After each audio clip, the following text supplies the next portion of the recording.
Faz um tempo que você clamou, por muitas vezes sim você chorou, mas a vitória nunca, nunca vem. Não, não, não, não, não vem. Então você pergunta a Deus por quê? O que eu fiz, Senhor, pra não merecer? Misericórdia, Deus, eu sou teu filho. Eu sou teu filho.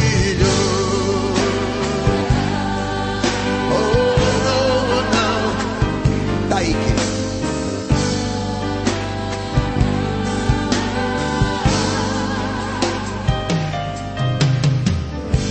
Pergunta pra si mesmo onde está Deus, que tantas coisas boas prometeu, mas essas coisas nunca, nunca vêm.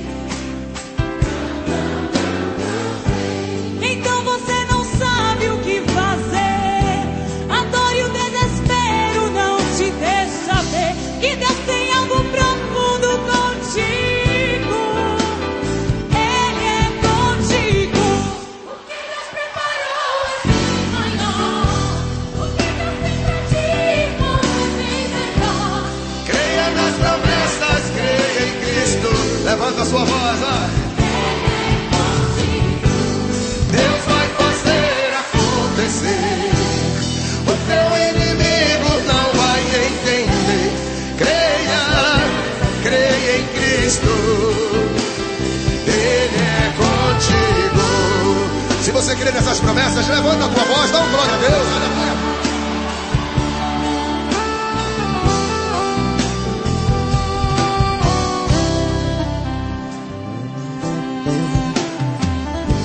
Pergunta pra si mesmo onde está Deus, que tantas coisas boas prometeu.